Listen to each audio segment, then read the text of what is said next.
blodsukkermåleren.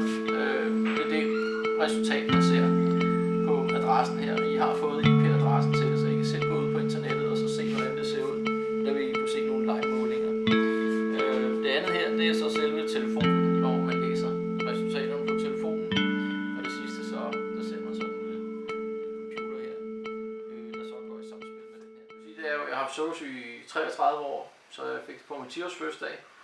Og dengang, der sad man jo og klippede stykker af sit rugbrød. Jamen altså inden for behandling af type 1-diabetes, der er de fleste patienter jo velbehandlet på en insulinpen, hvor de får både hurtigt virkende og langsomt virkende insulin, afhængig af deres blodsukker, fysisk aktivitet osv.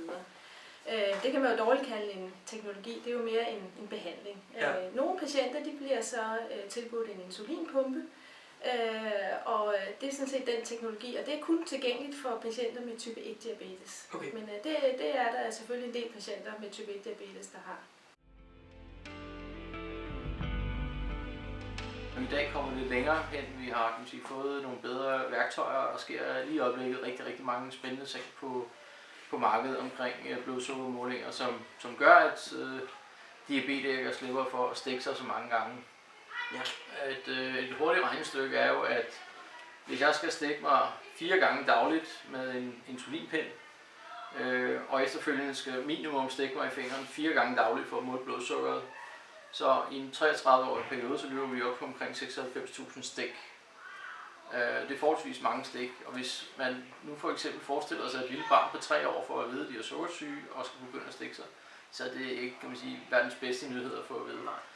Så alene det, at vi i dag kan komme lidt videre, og måske skal jeg bare halvdelen af de her stik væk, gør, at man slipper for at rende rundt med ømme fingre. Så det system, jeg arbejder med, det er noget, der hedder Freestyle Libre, og der kan man se, der sidder sådan en lille chip på armen her. Ja. Den er skudt ind med en nål, og den efterlader så et lille stykke plastikrør inde i armen, hvor den så trækker blod ud til at lave nogle målinger. Det gør den en gang i kvarteret.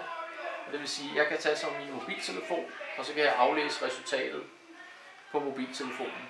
Samtidig så sender den oplysningerne videre ud i internettet, og ligger så koblet op på sådan en lille computer her, en Raspberry Pi, til 240 kroner.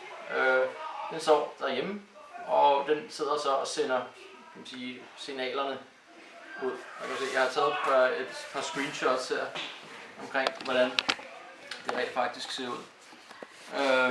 I det nederste her, der ser vi selve blodsukkermåleren. Det er det resultat, man ser på adressen her. I har fået IP-adressen til det, så I kan selv gå ud på internettet og så se, hvordan det ser ud. Der vil I kunne se nogle live-målinger.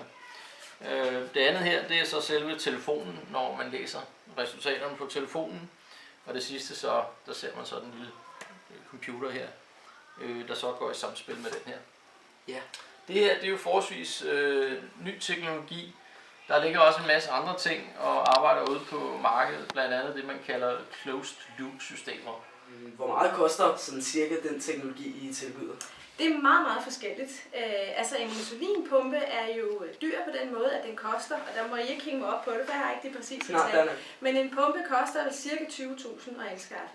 Der er en garanti på 2 år. Inden for de 2 år, der får man den jo så fra firmaet, hvis den går i stykker. Bagefter det, så skal man jo så købe en ny, hvis den går i stykker. Ja. Derudover så kommer der så pris til selve slidesættet, som jo skal skiftes flere gange om ugen, og det koster også, jeg kan ikke huske den præcise pris for det, men det er flere tusind kroner om måneden, det koster alt i alt, ikke? Og så skal der selvfølgelig også insulin i pumpen, det skal man også købe. Og det dækker I fuldt som hospital? Ja, det gør vi faktisk. Okay. Vi har prøvet meget med at analysere tingene godt og gøre det rigtig godt, så vi kunne få nogle gode karakterer.